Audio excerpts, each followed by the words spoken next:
आगामी लोकसभा चुनाव को लेकर 28 विपक्षी पार्टियों ने मिलकर इंडिया गठबंधन बनाया था।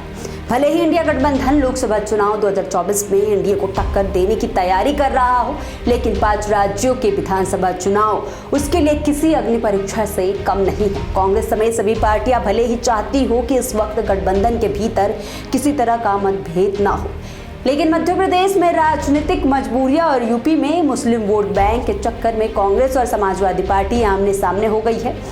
कुछ महीने पहले जब इंडिया गठबंधन बना था, तभी से गठबंधन में सीट बंटवारे को लेकर चर्चा होने लगी थी। कई राजनीतिक जानकारों ने अगले साल होने वाले लोकसभा चुनाव से पहले यूपी में सीट बंटवारे पर बातचीत के दौरान दोनों पार्टियों के बीच मतभेद की आशंका जताई थी, लेकिन यह मतभेद मध्य प्रदेश विधानसभा चुनाव से पहले सामने आ जाएगा, इसकी उन्हें शायद ही उम्मीद थी।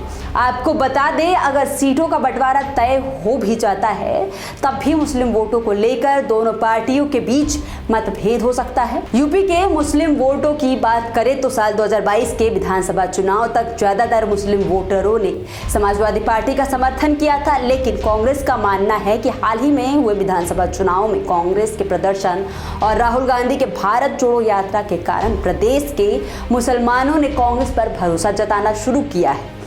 यही कारण है कि कांग्रेस ने प्रदेश के मुस्लिम वोटरों को लुभाना शुरू भी कर दिया है। पार्टी पश्चिमी यूपी में मुस्लिम नेताओं पर फोकस कर रही है। बीते दिनों इमरान मसूद की वापसी के बाद आरएलडी के कद्दावर नेता रहे नवाब कोकब हमीद के बेटे नवाब अहमद हमीद को भी कांग्रेस में शामिल किया गया है। कहीं ना कहीं कांग्रेस ने यह कदम सपा पर दबाव बनाने के लिए उठाया है, ताकि कांग्रेस का गठबंधन नेतृत्व यूपी में भी बरकरार रहे। तो वहीं पूर्व सीएम अखिलेश यादव ने यूपी में अब इंडिया गठबंधन की जगह पीडीए यानी पिछड़ा, दलित और अल्पसंख्यक का जिक्र करना शुरू कर दिया है। उन्होंने अपने पिता मुलायम सिंह यादव के माई मुस्लिम प्लस यादव समीकरण से इतर पीडीए फ्रंट में एक बड़े वोट बैंक को समेटने की कोशिश कर रहे हैं। साल 2022 के विधानसभा चुनाव में हार मिलने के बाद समाजवादी पार्टी लोकसभा चुनाव के लिए नए समीकरण बना रही है। इसी कड़ी में अखिलेश यादव की कोशिश है कि आने वाले आम चुनाव में पिछड़ा, दलित और अल्पसंख्यक को एक मंच पर लाकर बीजेपी के ओबीसी समीकरण को तोड़ सके। इंडिया गठबंधन बनाए जाने के बाद से ही इसे इस तरह से पेश किया जा रहा है जैसे ये आने वाले लोकसभा चुनाव में बीजेपी के लिए चुनौती बन सकता है।